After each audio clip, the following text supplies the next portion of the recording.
Assalamualaikum warahmatullahi wabarakatuh. Perkenalkan, nama saya Renstari. Di sini saya akan membahas sedikit mengenai bangunan hukum Islam di Indonesia untuk memenuhi mata kuliah filsafat hukum Islam.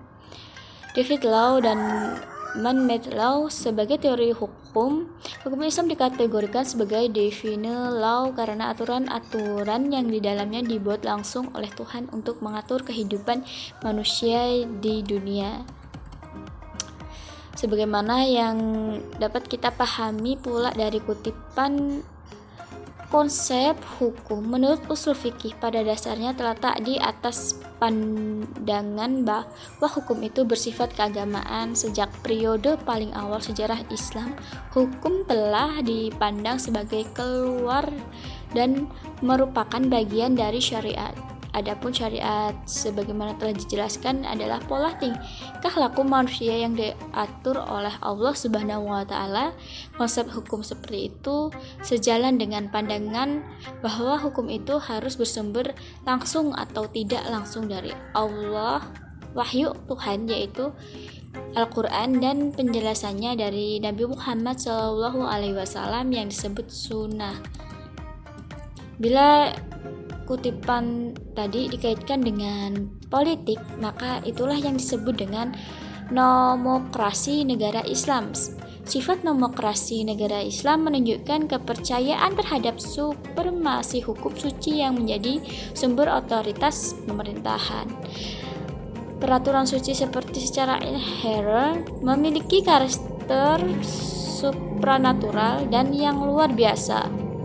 Ikatan-ikatan penyatuan antara agama dan negara dan supremasi hukum suci berasal dari kehendak Tuhan secara bersama-sama menegaskan kembali kewajiban setiap hamba untuk taat kepadanya. Menurut Kazuri, warga negara Islam adalah hamba Allah dan hukum-hukumnya adalah hukum suci. Karena ini berasal dari Allah Subhanahu wa taala, tidak diterapkan oleh manusia. Hukum suci seperti itu adalah pasti benar dan manusia hanya bisa mematuhi karena Allah Subhanahu wa taala lebih mengetahui dari otorita maupun terhadap kebutuhan hambanya. Dalam usaha dalam menaati hukum, manusia menyadari akan tujuan-tujuan agama karena hukum dalam Islam memiliki karakter sebagai sebuah kewajiban religius pada waktu yang sama. Ia juga memberikan dukungan politik bagi agama Islam. Pada kenyataannya, hukum Islam merupakan perintah Tuhan dan karena bersifat mengikat sebagai sebuah cita-cita agama yang berbeda dengan hukum buatan manusia dan dianggap sebagai fenomena sosial yang tunduk pada kebutuhan manusia dan nilai-nilai.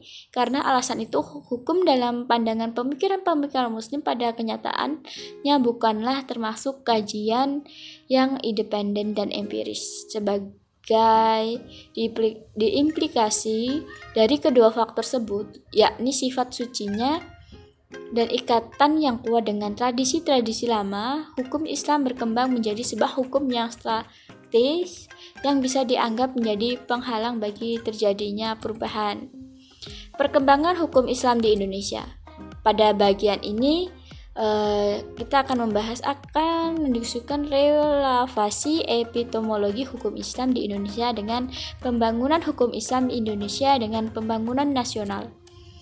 Namun sebelum kita lebih jauh membahas persoalan tersebut, terlebih dahulu sebaiknya mengetahui apa yang dimaksud dengan hukum nasional, mengapa kita membutuhkan hukum nasional, dan bagaimana caranya kita mewujudkan hukum nasional tersebut. Melalui penjelasan terhadap aspek-aspek inilah kita akan mengetahui relasi epistemologi hukum Islam dengan pembangunan hukum nasional. Pembangunan hukum di Indonesia. Dalam rangka membangun sistem hukum nasional, pemerintah menerapkan kebijakan untuk memanfaatkan 3 sistem yang eksis di Indonesia, yaitu sistem hukum adat, sistem Islam dan Barat Belanda sebagai bahan bakunya. Ketika sistem hukum sangat berkontribusi dalam pembangunan hukum nasional.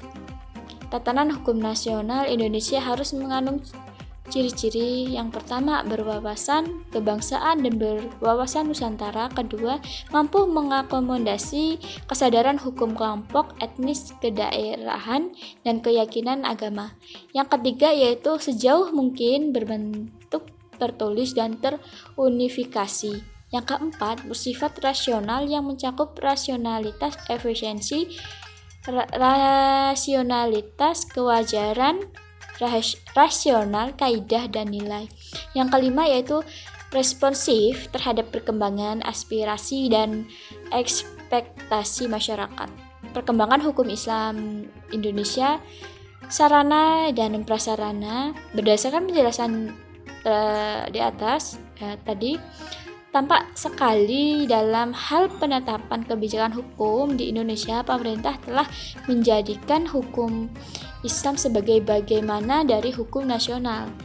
Kondisi seperti ini tidak semata-mata terjadi di Indonesia, tetapi terjadi pula di negara-negara penduduk Islam, baik yang memiliki kontribusi Islam maupun yang tidak memilikinya.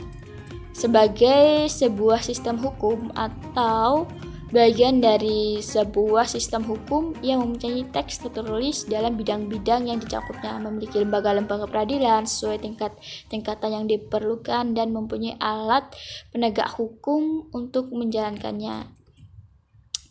Demikian yang bisa saya sampaikan. Terima kasih. Waalaikumsalam warahmatullahi wabarakatuh.